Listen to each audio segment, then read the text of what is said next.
child shared their superhero name, costume, and superpower, each parent was to make a commitment to a shift that would help to foster that superpower in their children. When Terrence shared his superpower, to teleport, it dawned on me that he wanted to have the freedom to move without constraints of time, space, or even me as his mother. I made a commitment that day, publicly, to allow Terrence more space to explore and play. That shift came in increments. In 2017, when I finally allowed him to go outside and play without me, I required him to check in every 10 minutes with one simple request. Let me know you're alive. Every 10 to 15 minutes, Terrence would run to the door and check in. What he said upon checking in made sadness rise up like a lump in my throat. My 7-year-old son would burst into our home and yell, "I'm alive!" and then run back out to play. After a while, his non-Black friends caught on and would come to the door with him, waiting for this small interruption in their playing to end. Though at the time it appeared to be a minor inconvenience, I realized I was communicating something to my son. When I saw my Black boy having to affirm his life with his non-Black peers in the background, I realized I was reinforcing that he had to validate his right to be free and childlike. It was like his own version of declaring, "Black Lives Matter." The only difference was that he wasn't proclaiming this to a racist system or institution, and he wasn't declaring this in the face of state violence.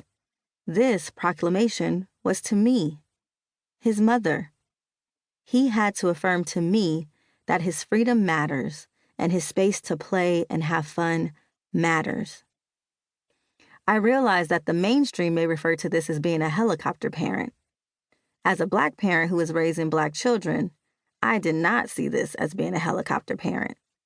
In fact, many of us actually are parenting children in helicopter environments, where our children are frequently under surveillance and their movements policed.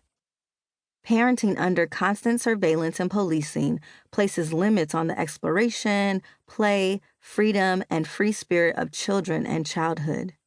These conditions lead Black parents, including myself, to use harm reduction techniques, such as not allowing my children to speak up for fear of them being considered a threat, or having the talk with my children on how to engage with police, or being the fashion police for fear that what my child is wearing could cause deadly interactions with the police, or moving to a better neighborhood school because we believe that education is the ultimate equalizer. Parenting from these restrictive viewpoints increases dominance over children and can lead to engaging in abusive parenting practices, such as utilizing power and control, punitive tactics, and harsh physical, verbal, and emotional punishment.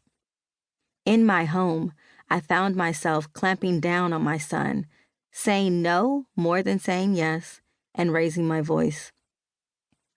I realized that I was not living out my values of equity and joy, love, and freedom in my home because I was parenting from a place of fear.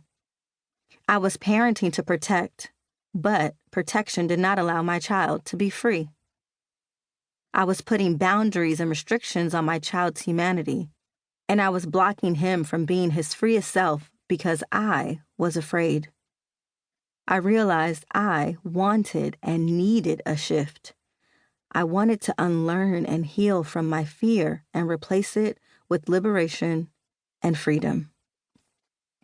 In making the shift, I did an assessment of the resources and tools available for parents who are raising Black children to be free. I found online resources to engage children in conversations about race.